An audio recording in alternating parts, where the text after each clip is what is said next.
Before we get started with the actual video, I just wanted to let you all know I am currently hosting a music composition / sound design contest in my Discord server with prizes in the form of free VST plugins, which you'll hear about some of them in this video. Everyone's having a lot of fun with it, so if that interests you, the Discord link will be in the description.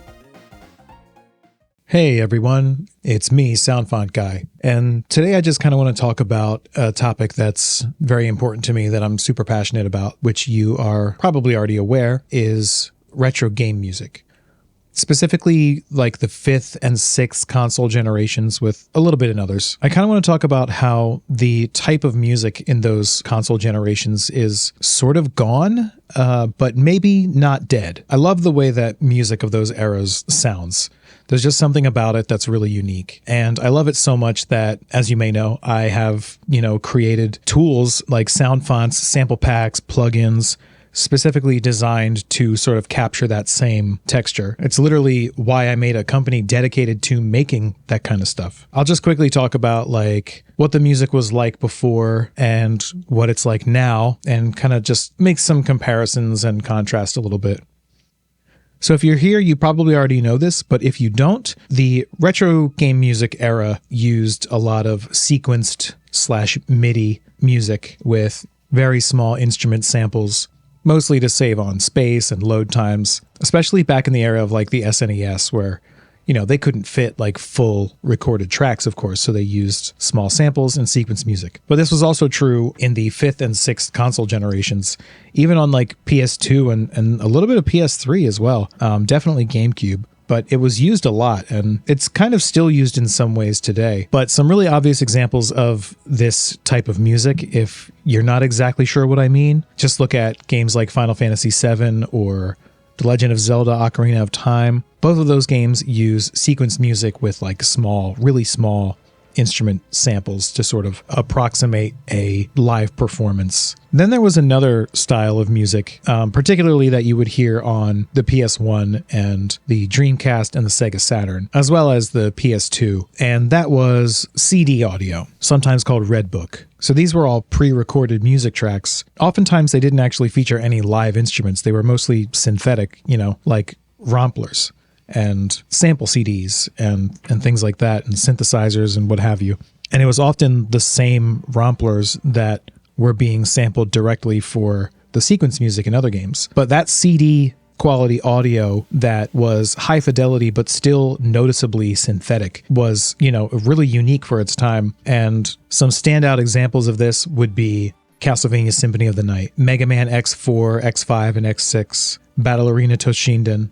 They used a lot of the same romplers that other games were sampling for their sequence music. So it was like some of the same tools, but very different results. But both of these types of music are very unique in the way that they sound, especially the way that they were done then. And seems like it might be a little bit of a lost art, just because so many things have changed about the way that we produce music today versus 20, 30 years ago. Then, of course, you have modern game music, which is all high fidelity. Even the stuff that uses like modest sample libraries and even things that could be considered like MIDI instruments are still used in a way that like doesn't really sound like how music sounded back then. But mostly you're hearing like live orchestras and pro sample libraries that are, recorded from live orchestras and sound like the real thing. And unless you're a music producer or composer, you really can't tell the difference. It just sounds like the real thing. And just to draw a parallel, some really obvious examples are Final Fantasy VII Remake and Rebirth, as well as Breath of the Wild and Tears of the Kingdom.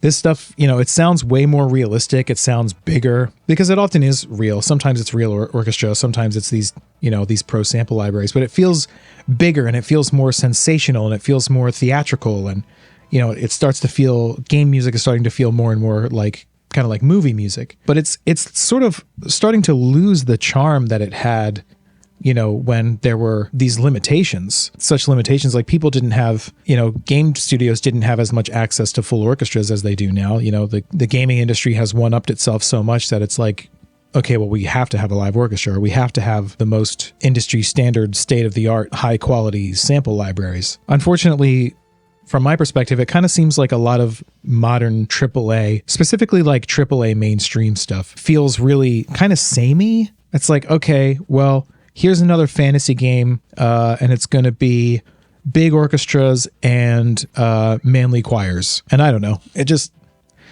kind of all starts to sound, it sort of blends together, and a lot of it is sort of becoming less memorable.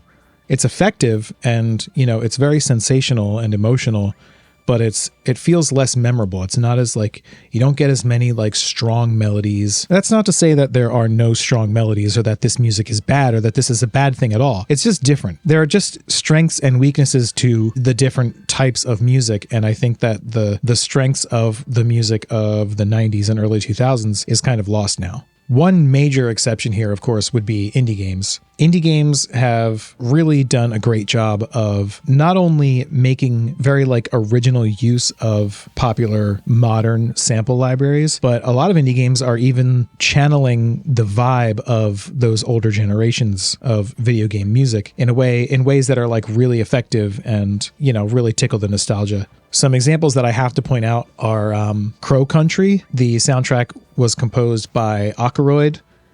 That's a game that kind of channels the PS1 survival horror vibe, and the music is really fantastic. The soundtrack, the soundscapes, it's all really great. Another example of a game that's in progress right now is called Itabella by Michele Biancucci. He's solo deving it, and he's released some of the soundtrack that he's made already. He's actually made it with, at least partially with Engine, the plugin that I made. And it really sounds almost one-to-one, maybe even one-to-one with what like the PS1 sequenced music sound like. So it's not to say that this particular style or vibe of music is dead. You just kind of have to look to find it. I think the reason that indie game music often works so well is because indie devs and indie composers are often like, they'll blend nostalgia with new ideas and new tools, or they'll blend maybe like a game sound font or, a retro synth of some kind with modern tools. And it's that blending that I think, really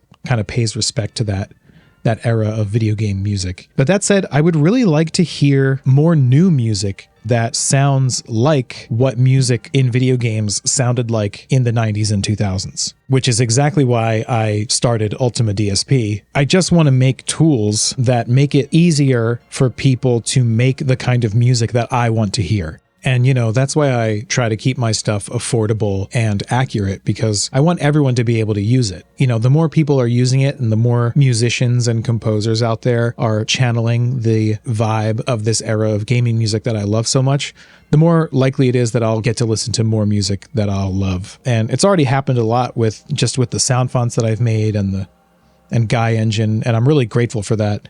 I never really expected to get such a good reception for that, but I really loved it. And that's like I said, that's why I started Ultima DSP. That's just because I love that type of stuff so much. I want to give other people the tools to do it. So I'm hoping that musicians will experiment with that stuff and make more things. And while we might never get the type of music that we had then, we probably won't get a lot of like sequenced music that's played in Engine, but that doesn't mean that we can't make the things that we want to hear. It doesn't mean that we can't make stuff that sounds like that, even though it's not technically that. And definitely doesn't mean that we can't experiment by blending old sounds and new sounds, I'm really curious to hear your thoughts on this.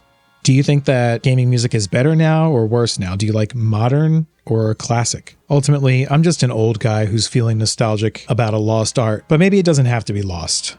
Maybe it's still alive in the things that we make today as artists, as musicians, as composers and sound designers. I know I haven't really been putting out a lot of content lately, just a lot of advertisements for the things that I'm making, but I am planning to get back to content creation as soon as possible. There are still so many games and game soundtracks that I want to talk about, that I want to share my love for with you guys. And so I just want to say thank all of you for the support thus far. It's been really great doing this. It's been really great to like hear all of the music that you guys have made with the tools that I've released.